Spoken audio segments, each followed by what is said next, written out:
ज्ञान प्रवृत्ति शिक्षा चरण में मैं अर्चना राठी आपका हार्दिक अभिनंदन करती हूँ। हम पढ़ रहे थे बुद्धि के बारे में और आज हमने बुद्धि के बारे में निरंतर हम अध्ययन कर रहे हैं। तो बुद्धि के बारे में हम निरंतर अध्ययन करते हुए आज का हमारा टॉपिक होगा बुद्धि के प्रमुख सिद्धांत। यानी हमने बुद्धि की परिभाषा पढ़ ली। बुद्धि की परिभाषा पर अनेक विचारक जो है उन्होंने क्या क्या परिभाषा दी वो पढ़ ली थी। इसके अलावा टर्मन के द्वारा जो बुद्धि लब्धि का सिद्धांत दिया गया है, बुद्धि मापन का इतिहास पढ़ लिया था, जिसमें टर्मन के द्वारा जो बुद्धि लब्धि सारणी बनी है वो हम पढ़ चुके हैं। अब आगे हमारा टॉपिक आएगा, इसी क्रम में आएगा हमारा टॉपिक बुद्धि के प्रमुख सिद्धांत।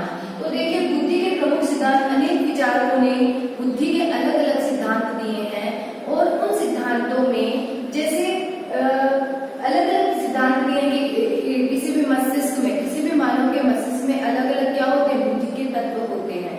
और वही क्या है, हमारे जैसे क्वेश्चन किस प्रकार से आते हैं कि बुद्धि का एक कारक तत्व किसने दिया, बुद्धि का बहुकारक तत्व किससे संबंधित है, या बुद्धि का प्रतिदर्श जो प्रतिमान का सिद्धांत है वो किस व्यक्ति से संबंधित है, या फिर कई बार असुमेलित या सुमेलित करो, इस तरह के भी क्वेश्चन आ सकते हैं। तो देखिए चलो देखते हैं। एक खंडात्मक एक तत्व सिद्धांत यानी बुद्धि का जो प्रथम सिद्धांत है वो क्या है, एक खंडात्मक एक तत्व बुद्धि सिद्धांत। इसे एक खंडात्मक भी कहते हैं, एक तत्व भी कहते हैं और एक कारक बुद्धि सिद्धांत भी कहते हैं। सन 1911 में अल्फ्रेड बिने, टर्मन और स्टर्न, जिन्होंने बुद्धि मापन का इतिहास पर रिसर्च की थी ना, उनके बारे में अल्फ्रेड बिने, टर्मन और स्टर्न ने सन 1911 में इस सिद्धांत को प्रतिपादित किया। इस सिद्धांत को प्रस्तुत करते हुए उन्होंने कहा कि हमारे मस्तिष्क में बुद्धि का क्या है, एक ही प्रकार का तत्व होता है। यानी मस्तिष्क की जितनी भी क्रियाएं हैं उन सबको संचालित करने का कार्य किसके द्वारा, बुद्धि के एक तत्व के द्वारा किया जाता है। लेकिन अब उन्होंने जब ये कहा कि एक तत्व के द्वारा, यानी जो एक तत्व है वही क्या करता है, जितने भी हम कार्य करते हैं उन सब कार्य को करवाने का कार्य कौन सा है, एक ही तत्व। हमारे मस्तिष्क में वो एक तत्व है वही क्या करता है, सारे कार्य करवाता है। लेकिन जॉनसन नाम का एक विचारक था, जॉनसन ने, वो इसने हर बार किसी न किसी जो जितने भी बुद्धि के प्रकार के सिद्धांत दिए हैं उन सिद्धांतों की इसने क्या किया, गुण व दोष बताए हैं, ठीक है, उनकी व्याख्या की है, उन पर विस्तृत रूप से अध्ययन किया है। तो जो एक खंडात्मक एक तत्व बुद्धि सिद्धांत जिसने किया है अल्फ्रेड बिने, टर्मन और स्टर्न, इन्होंने जो कहा वो बता दिया कि एक तत्व एक ही बुद्धि होती है, बुद्धि एक ही प्रकार की होती है, उससे एक ही कारक होता है। लेकिन जॉनसन ने क्या कहा, जॉनसन ने कहा कि बुद्धि एक ही प्रकार की नहीं होती है। अगर एक प्रकार की होती तो गणित विषय में कोई बच्चा अगर होशियार है तो वो सामाजिक विषय में क्यों कमजोर है। कारण है ना कि अगर बुद्धि हमारी सबकी समान होती, बुद्धि में अगर एक ही कारक सारे कार्य करता, तो गणित विषय में जो होशियार बच्चा वो सामाजिक में क्यों कमजोर है, या इंग्लिश में जो कमजोर है वो बच्चा हिंदी में क्यों ज्यादा होशियार है। या कई ऐसे होते हैं ना, कई बार पढ़ाई में नहीं होशियार है तो वो अलग सृजनात्मक कार्य में क्यों ज्यादा होशियार है। तो ये सब कारण क्या है, जॉनसन ने कहा कि इन सब कारणों की वजह से मैं नहीं मान सकता कि बुद्धि क्या है, एक प्रकार की होती है, यानी बुद्धि में एक खंडात्मक बुद्धि मानी जा सकती है। इसलिए इसने क्या कहा कि यह सिद्धांत क्या है, निरंकुशवादी। निरंकुश का मतलब क्या होता है, जिसमें सिर्फ एक ही व्यक्ति की सत्ता चल रही है, यानी एक ही तत्व की सत्ता चल रही है, तो इस वजह से अन्य जो कारक है वो दब जाते हैं। तो इसीलिए उन्होंने क्या कहा कि यह जो सिद्धांत है वो क्या है, निरंकुशवादी सिद्धांत माना जाता है। और इसके अलावा बुद्धि का सबसे प्राचीन सिद्धांत कौन सा है, अभी हमारे क्वेश्चन आने की बुद्धि का निरंकुशवादी सिद्धांत, बुद्धि के एक समूह कारक को या एक खंडात्मक कारक बुद्धि सिद्धांत को किसने, निरंकुशवादी सिद्धांत कहा है, तो किसने कहा, जॉनसन ने। इसके अलावा बुद्धि का सबसे प्राचीन सिद्धांत कौन सा है, सबसे प्राचीन ये है, यानी एक कारक या एक तत्व बुद्धि कारक सिद्धांत को सबसे प्राचीन सिद्धांत माना जाता है। दूसरा जो है वो द्विखंडात्मक, एक आ गया, एक के बाद आता है द्विखंडात्मक बुद्धि सिद्धांत। ये किसने दिया था, स्पीयरमैन ने। किसने दिया, स्पीयरमैन ने। अब स्पीयरमैन ने इसको क्या कहा, स्पीयरमैन ने इसका नाम दिया, इसने क्या कहा कि हमारे मस्तिष्क में बुद्धि जो है वो उसमें दो कारक होते हैं, ठीक है। इन्होंने द्विखंडात्मक दिया और उसकी कहानी आगे बताऊंगी, इन्होंने त्रिखंडात्मक दिया। तो देखो द्विखंडात्मक स्पीयरमैन ने दिया, देखो त्रिखंडात्मक भी इन्होंने दिया, द्विखंडात्मक। अब देखो कैसे दिया, देखो द्विखंडात्मक सिद्धांत इन्होंने कैसे दिया कि हमारे मस्तिष्क में जी और यानी जीएफ और एसएफ दो प्रकार के कारक होते हैं। ठीक है, कौन कौन से कारक? बुद्धि में दो प्रकार के कारक माने जाते हैं, जी कारक और एफ कारक। ठीक है, तो जो जी कारक है वो क्या होता है? हमारे खंड के मध्य में, जैसे समझ लो ये है, इसमें मध्य में क्या है? जी कारक। ये जी कारक क्या है? मध्य में है। और ये एस कारक है, ये क्या होते हैं? इसके चारों तरफ भ्रमण करते रहते हैं। ये क्या है?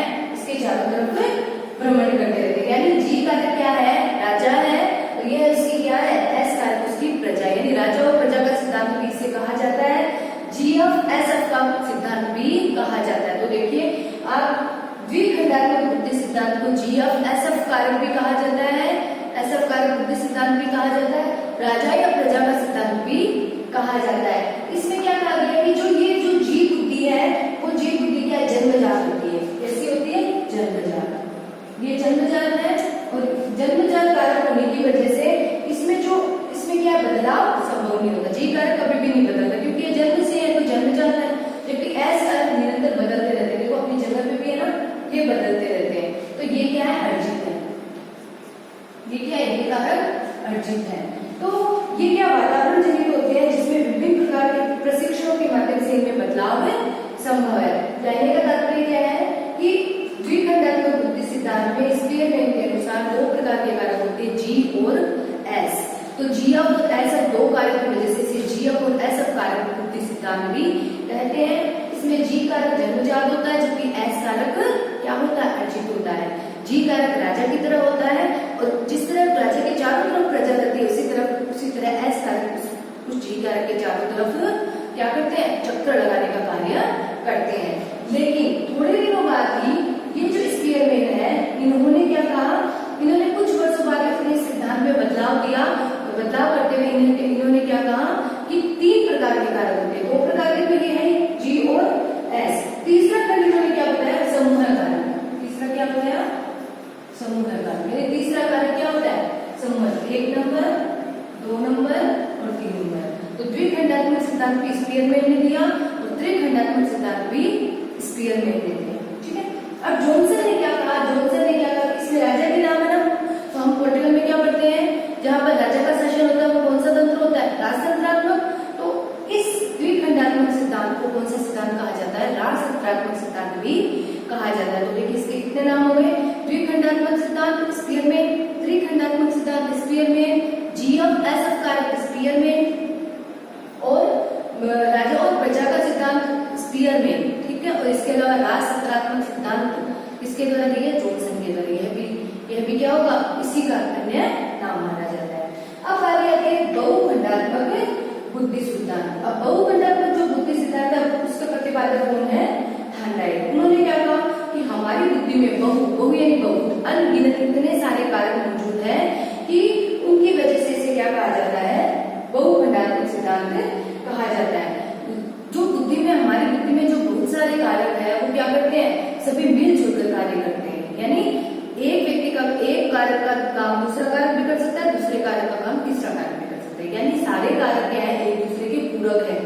ठीक है, यानी कहने का मतलब कि बहुखंडात्मक सिद्धांत में बुद्धि को पहचानना उसकी लंबाई, चौड़ाई, ऊंचाई और गहराई पर संभव होता है। बुद्धि को अगर आपको पहचानना है तो उसकी ऊंचाई, लंबाई, चौड़ाई को क्या करना है? नापना जरूरी है, तभी वो बुद्धि क्या होती है? मापी जा सकती है। इसके अनुसार क्या कहा गया कि बुद्धि क्या है? बुद्धि देखो, जैसे कि डायग्राम बताती हूँ, जैसे कि बुद्धि के यहाँ कारक है, छोटे छोटे कारक है। अब ये छोटे छोटे कारक की तुलना किससे की है? बालू के रेत के कणों में, बालू रेत के कणों के समान की गई है। इसलिए इस सिद्धांत को बालू रेत के कणों का सिद्धांत भी कहा जाता है। इसके अलावा ये क्या है? परमाणु भी माने जा सकते हैं छोटे छोटे, तो परमाणु का सिद्धांत भी या क्वांटम सिद्धांत भी इसे कहा जाता है। तो देखो बहुखंडात्मक तत्व सिद्धांत किसने दिया? थॉर्नडाइक ने। इसके अन्य नाम है बालू रेत के कण का सिद्धांत। इसके अलावा अन्य नाम क्या होगा? परमाणु का सिद्धांत या क्वांटम का सिद्धांत। ठीक है, तो इस तरह से इसके अन्य नाम मैंने बता दिए। अब जो जॉनसन है उन्होंने क्या कहा कि इसमें क्या परमाणु है और इसमें कोई कहीं नहीं दिख रहा है, सब साथ में रह रहे हैं ना। तो ये कौन सा शासन है? प्रजातांत्रिक शासन।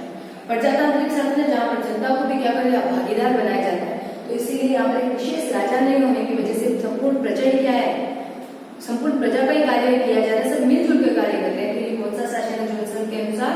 प्रजातांत्रिक शासन। यानी एक खंडात्मक सिद्धांत निरंकुशवादी है, द्विखंडात्मक या त्रिखंडात्मक सिद्धांत कौन सा है? राजतंत्रात्मक शासन है, और बहुखंडात्मक प्रजातांत्रिक सिद्धांत माना जाता है। अब आते हैं तरल व ठोस बुद्धि सिद्धांत। अब जो तरल व ठोस बुद्धि सिद्धांत है वो किसने दिया? आरबी केटल ने। आरबी केटल ने क्या कहा? अपना बुद्धि मॉडल उसे प्रस्तुत करते हुए कहा कि बुद्धि दो प्रकार की होती है, एक तो तरल और एक ठोस। जो तरल बुद्धि है वो क्या होती है? जन्मजात। जो पहले आ गया ना ये तरल क्या है? तो ये तरल जन्मजात है, जबकि ठोस क्या है? अर्जित है। तो ये जो तरल बुद्धि है वो तरल बुद्धि व्यक्ति के जन सामान्य कार्यों में पाई जाती है। व्यक्ति जितने भी कार्य करते हैं जो सामान्य कार्य होते हैं वो सब किस बुद्धि की वजह से? तरल बुद्धि की वजह से। ठीक है, दैनिक जीवन में जो दैनिक रोजमर्रा वाले कार्य, दैनिक जीवन में होने वाले कार्य, जो सोना, उठना, बैठना, खाना पीना, जितने भी कार्य वो सब प्रत्येक व्यक्ति करता है। तो यह कार्य कौन सी बुद्धि की वजह से होते हैं? तरल बुद्धि की वजह से। और ठोस बुद्धि क्या होती है? ठोस बुद्धि यानी अर्जित बुद्धि। कोई व्यक्ति अगर विशिष्ट कार्य करता है तो वह विशिष्ट कार्य कौन सी बुद्धि की वजह से? ठोस बुद्धि की वजह से करता है। यानी ये जो तरल और ठोस बुद्धि सिद्धांत है इसके अनुसार आरबी केटल ने बुद्धि मॉडल को प्रस्तुत करते हुए कहा कि बुद्धि दो प्रकार की होती है, तरल और ठोस। जिसमें तरल क्या होती है? जन्मजात होती है, और ठोस क्या होती है? अर्जित बुद्धि, जो वातावरण के अनुसार कार्य करती है। अब आता है अंतिम प्रतिदर्श प्रतिमान बुद्धि सिद्धांत। यह किसने दिया था? थॉमसन ने। अब देखो प्रतिदर्श प्रतिमान बुद्धि सिद्धांत क्या होता है? प्रतिदर्श यानी उसके समान, उसके जैसा दिखने वाला, या प्रतिमान उसके जैसा माना जाने वाला, यानी मॉडल। मॉडल देखा था आपने सबका? मॉडल जो होता है, जैसे हम बीएड में पढ़ते थे तब हम मॉडल बना के लेके जाते थे ना। जैसे हम कोई भी लेसन देने जाते हैं तो हम उसका क्या करते हैं? मॉडल बनाते हैं, ताकि बच्चों को, जैसे हम समझ लो जहाज है, हमें जहाज दिखाना है बच्चे को, तो हम विद्यार्थी को जहाज दिखाएंगे तो पूरा जहाज को उठाकर लाने से गए तो हम क्या करेंगे? उसका मॉडल बनाएंगे। ठीक है, मॉडल बनाकर उसे दिखाएंगे कि जहाज किस तरह का होता है। ठीक है, तो प्रतिदर्श या प्रतिमान बुद्धि सिद्धांत को क्या कहा जाता है? मॉडल सिद्धांत या नमूना बुद्धि सिद्धांत भी कहा जाता है। यह सिद्धांत किसके द्वारा दिया गया? थॉमसन के द्वारा दिया गया। उन्होंने क्या कहा कि बुद्धि में कई कारक विद्यमान होते हैं, लेकिन उन कारकों में कोई एक कारक क्या होता है? मॉडल होता है। कोई एक कारक प्रतिदर्श का कार्य करता है, और वही प्रतिदर्श का कार्य करने की वजह से, जैसे अनाज की ढेर में से दाने लेकर हम इस बात का अनुमान लगा सकते हैं कि यह सही है या गलत है। यानी अनाज का जो ढेर है उसमें से कुछ दाने लेकर, जैसे अनाज की बोरी है, ठीक है, अनाज की बोरी में से हम क्या कर सकते हैं? जैसे हमने कुछ दाने लिए तो कुछ दाने हाथ में लेकर हम देख सकते हैं कि ये अनाज सही है या खराब है। थोड़े पूरी बोरी को थोड़ी ना देखना पड़ता है, उसमें से कुछ थोड़े से दाने हम देख लेंगे और उससे हमें पता चल जाएगा। कहने का तात्पर्य ये क्या है कि बुद्धि में बहुत सारे कारक होते हैं, लेकिन उसमें से कुछ कारक ऐसे होते हैं जो मॉडल के समान होते हैं, यानी जिन्हें देखने से क्या होता है? हमें उस कार्य प्रणाली के बारे में, उस वस्तु के बारे में, उस संपत्ति के बारे में पता चल जाता है। तो प्रतिदर्श या प्रतिमान बुद्धि सिद्धांत किसने दिया? थॉमसन ने दिया। और इसके अनुसार बुद्धि में कई तत्व ऐसे होते हैं जो प्रतिदर्श का कार्य करते हैं। अब लास्ट है समूह कारक सिद्धांत। समूह कारक सिद्धांत किसने दिया? थर्स्टन व केली ने। यह सबसे पहले किसने दिया? थर्स्टन ने दिया, और बाद में इसका सहयोग किसने किया? इनके सहयोगी थी केली। तो इसमें सिंगल नाम आ जाएगी समूह कारक सिद्धांत किसने दिया? तो थर्स्टन नाम आ जाए तो थर्स्टन, और अगर दोनों साथ में नाम आए तो हमें कौन सा उत्तर करना? थर्स्टन और केली, क्योंकि थर्स्टन ने पहले इस सिद्धांत को प्रतिपादित किया था, उसके थोड़े दिन बाद इसमें इनके सहयोगी भी जुड़ गए थे, इसलिए थर्स्टन और केली ने यह सिद्धांत दिया था। थर्स्टन ने अपनी एक पुस्तक लिखी थी, कौन सी पुस्तक है वो? पीएमए। पीएमए का मतलब क्या होता है? प्राथमिक मानसिक योग्यता। प्राथमिक मानसिक योग्यता, ठीक है, प्राइमरी मेंटल एबिलिटी, ठीक है, प्राइमरी मेंटल एबिलिटी। तो प्राथमिक मानसिक योग्यता में इन्होंने क्या लिखा कि हमारी बुद्धि में कितने कारक होते हैं? हमारी बुद्धि में 13 कारक होते हैं। कितने कारक होते हैं? 13 कारक होते हैं, वो समूह में पाए जाते हैं। जो 13 कारक होते हैं उसमें समूह में, किसमें पाए जाते हैं? समूह में पाए जाते हैं। तो यही समूह क्या कहलाता है? ये यही समूह है। जब इस समूह के द्वारा हम बोलना, लिखना, पढ़ना, सोचना, विचारना सारे कार्य कौन किसकी वजह से, ये जो 13 कारक है इनकी वजह से हम ये कार्य करते हैं। तो सब जैसे नियमित उपयोग में आने वाले कई ऐसे होते हैं, वो सब इन 13 कारकों की वजह से ही संभव है। कुछ समय बाद ये जो केली है उन्होंने क्या किया, अपने स्वतंत्र पुस्तक लिख ली और उस पुस्तक का नाम लगा क्रॉस रोड्स इन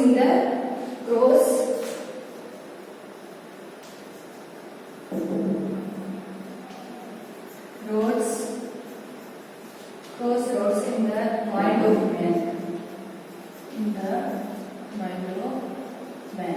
ठीक है, cross roads in the mind of man में केली ने क्या लिखा कि समूह में कितने कारक, संख्या में कितने माने 13 कारक, जबकि इसने कितने माने 9 कारक। इसने कहा 9 कारक होते हैं, जो 13 कारक कार्य कर रहे थे ना वो के वही 9 कारक क्या कर रहे हैं, कार्य कर रहे हैं। तो थर्स्टन ने कितने कारक माने, 13 कारक माने, जबकि केली ने कितने माने 9 कारक। हमारे मस्तिष्क में एक दूसरे का सहयोग करने के लिए, एक दूसरे का कार्य करने के लिए कितने कारक मौजूद होते हैं, 9 कारक। किसके अनुसार, केली के अनुसार। और 13 कारक किसके अनुसार होते हैं, थर्स्टन के अनुसार। मैं आशा करती हूँ कि आप सबको समझ में आ गया होगा। बुद्धि के जो सिद्धांत है उनमें से हमने कुछ ही सिद्धांत पढ़े हैं, कुछ सिद्धांत अभी बाकी रह गए हैं। तो एक बार वापस आपको बता देती हूँ, देखो एक घंटात्मक एक तत्व बुद्धि सिद्धांत सन 1911 में अल्फ्रेड बिने, जर्मन और स्टर्न ने दिया था। जॉनसन ने इसे क्या कहा, निरंकुशवादी सिद्धांत कहा। द्विखंडात्मक बुद्धि सिद्धांत स्पीयरमैन ने दिया और इन्होंने इसमें 2 कारक बताए, जी और एस। जी कारक जन्मजात और एस कारक अर्जित होता है। इसे त्रिखंडात्मक, क्योंकि उन्होंने बाद में कुछ वर्षों बाद इसमें एक खंड और जोड़ दिया, तो इसे त्रिखंडात्मक सिद्धांत भी कहा जाता है। वो तीसरा खंड क्या है, समूह कारक। और जॉनसन ने इसे राजतंत्रात्मक शासन कहा गया। इसी तरह बहुखंडात्मक तत्व सिद्धांत किसने दिया, थांडाइक ने। इन्होंने क्या कहा कि यह क्या है, बालू के समान है, परमाणु के समान है, या क्वांटम सिद्धांत भी इसे कहा जाता है। फिर तरल और ठोस बुद्धि सिद्धांत किसने दिया, आर.वी. केटल ने। 2 प्रकार की बुद्धि बताई, तरल और ठोस। फिर आता है प्रतिमान या प्रतिदर्श सिद्धांत, जिसे मॉडल भी कहा जाता है, मॉडल सिद्धांत या नमूना सिद्धांत भी कहा जाता है। यह किसने दिया था, थॉमसन ने। और फिर है समूह कारक सिद्धांत, ये किसने दिया, थर्स्टन। थर्स्टन ने अपनी पुस्तक पीएमए में लिखा था कि 13 कारक होते हैं, जबकि केली ने अपनी पुस्तक में लिखा था, बाद में लोग गए थे। केली ने लिखा कि कौन सी पुस्तक में, cross roads in the mind of man में लिखा था कि इसमें कितने कारक होते हैं, 9 कारक होते हैं। मैं आशा करती हूँ कि आप सबको समझ में आ गया होगा। तो मिलते हैं अगली क्लास में, तब तक के लिए नमस्कार।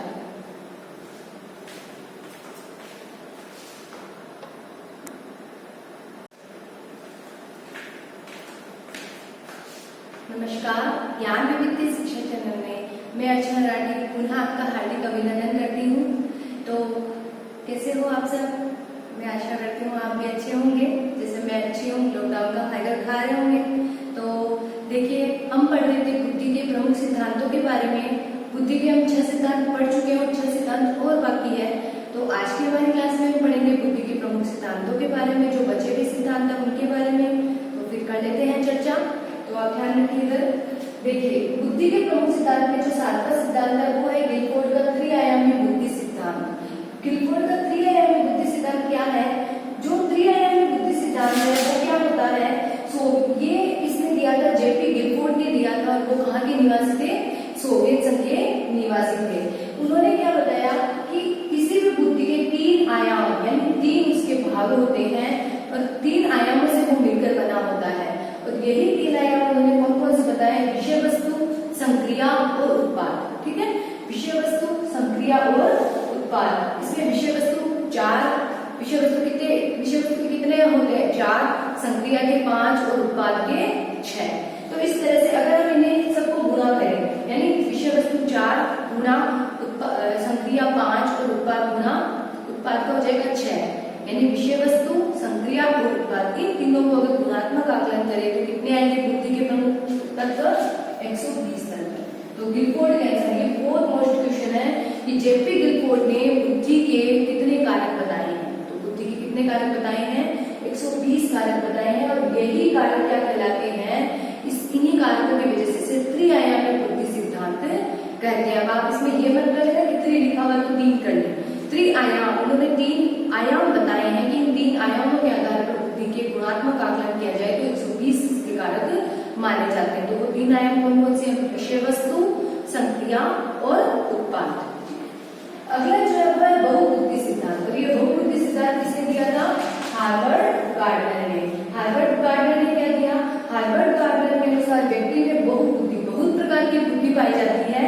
तो और इन्होंने बहुत प्रकार की बुद्धि में क्या बताया? सबसे पहले कितने प्रकार की बताई? सबसे पहले कितने प्रकार की? 7 प्रकार की बुद्धि पाई जाती है। फिर उन्होंने थोड़े दिन बाद रिसर्च किया और क्या बताया कि इसमें कितने प्रकार की? 8 प्रकार की बुद्धि पाई जाती है। और फिर क्या बताया कि 9 प्रकार की बुद्धि पाई जाती है। ठीक है, तो बहुबुद्धि सिद्धांत के अनुसार हार्वर्ड गार्डनर ने पहले 7 प्रकार की बुद्धि, फिर 8 प्रकार की बुद्धि और फिर कितने प्रकार की? 9 प्रकार की बुद्धि बताई थी।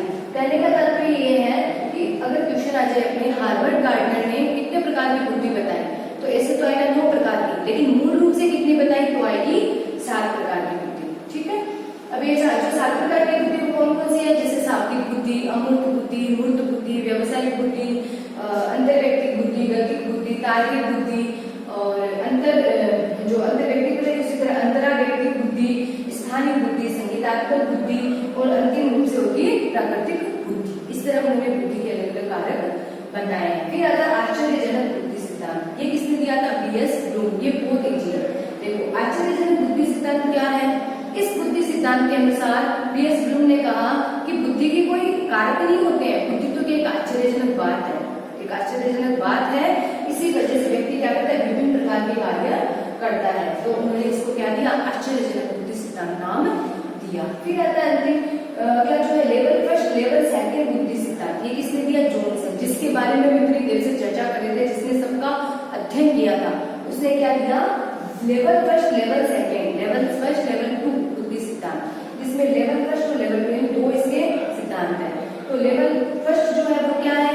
वह बुद्धि जन्मजात बुद्धि है और अपरिवर्तनीय बुद्धि है और स्थायी बुद्धि है। जबकि लेवल 2 जो है वो क्या है? वह बुद्धि ऐसी बुद्धि है जो वातावरण जनित है, अर्जित है और जो क्या है? अस्थायी बुद्धि मानी जाती है। किसने दिया? जॉनसन ने। इसके बाद आती है टैबर्ट है बुद्धि सिद्धांत। टैबर्ट है बुद्धि सिद्धांत किसने दिया? हेब ने दिया। हेब के अनुसार जन्मजात प्रकार की बुद्धि क्या कहलाती है? कै बुद्धि सिद्धांत कहलाती है, कै बुद्धि कहलाती है। और अर्जित जो होती है वो क्या कहलाती है? कै कहलाती है। ये जो जन्मजात है वो क्या होती है? वह बुद्धि हमारे जैसे लेनी की जो दिनचर्या के काम करते हैं वो क्या है? कै बुद्धि सिद्धांत है। कै बुद्धि सिद्धांत में क्या है? शिक्षा से संबंधित है, शिक्षण कार्य जितना भी करते हैं वो कौन सी बुद्धि की वजह से? कै बुद्धि की वजह से संपन्न होता है। और जब बालक बड़ा हो जाता है, शिक्षित हो जाता है, तो उसे किसी विशेष क्षेत्र में आगे बढ़ना होता है, तो वो कौन सी प्रकार की बुद्धि? गैर प्रकार की बुद्धि को काम में लेता है। इस प्रकार ये बुद्धि सिद्धांत दिया और अंतिम रूप से इसने कहा इसमें गैर बुद्धि भी होती है। फिर आता है त्रिविमीय त्रिचापीय बुद्धि सिद्धांत। इसके द्वारा दिया गया स्टर्नबर्ग के द्वारा।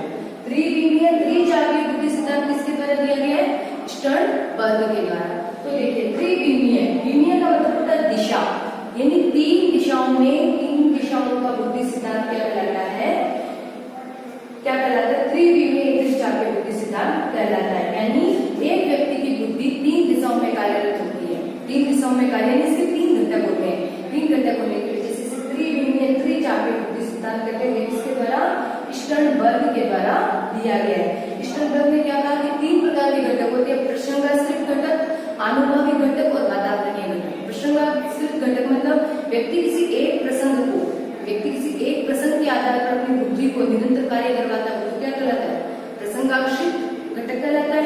व्यक्ति अगर वातावरण के आधार पर अपनी बुद्धि को कार्य में लेता है तो वो क्या कहलाता है? वातावरणीय घटक कहलाता है। और व्यक्ति अगर अनुभव के आधार पर अपनी बुद्धि को काम में लेता है तो वो क्या कहलाता है? आनुभाविक बुद्धि सिद्धांत। आनुभाविक घटक या आनुभाविक घटक बुद्धि सिद्धांत कहलाता है। तो देखिए एक बार वापस पढ़ लेते हैं। गिलफोर्ड का त्रिआयामी बुद्धि सिद्धांत किसके द्वारा दिया गया? जेपी गिलफोर्ड के अनुसार। यह बहुत ज्यादा मोस्ट है, लगभग परीक्षाओं में आ चुका है और ये काफी थे सोवियत संघ के थे। इन्होंने कहा कि त्रिआयाम बुद्धि के 3 आयाम होते हैं: विषय वस्तु, संक्रिया और उत्पाद। यह इसे कितने कारक बताए? 120 समूह कारक मान्य बनाए गए हैं। फिर बहुबुद्धि सिद्धांत, यह किसने दिया? हार्वर्ड गार्डनर ने। और इसमें उन्होंने पहले 7 प्रकार के कारक, फिर 8 प्रकार के कारक और फिर 9 प्रकार की बुद्धि बताई है। फिर आश्चर्यजनक बुद्धि सिद्धांत, ये किसने दिया? बीएस ब्लूम ने। फिर आता है लेवल फर्स्ट लेवल सेकंड बुद्धि सिद्धांत ये किसने दिया? जॉनसन ने।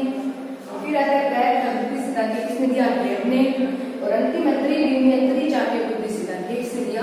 स्टर्नबर्ग ने। चलिए, तो हमारा बुद्धि का सिद्धांत, जो बुद्धि के सिद्धांत वाला जो चैप्टर है वो हमारा होता है पूरा। तो मिलते हैं हम अगली क्लास में। अगर आपको कुछ भी इसमें मिस्टेक लगे या फिर अगर आप इसमें कुछ भी अगर कोई और बुद्धि सिद्धांत आपके ध्यान में हो, आपको अगर बताना हो, तो प्लीज कमेंट बॉक्स में जरूर बताएं ताकि मेरे भी ध्यान में आ जाए। मैंने अपने जहां तक हो सके बहुत सारे सोर्स से इन सबको इकट्ठा किया है, तो मैं चाहूंगी कि आप भी मेरा कंटिन्यू सपोर्ट करें। और इसी आशा के साथ मैं अगली क्लास में आपसे मिलूंगी। तब तक के लिए नमस्कार।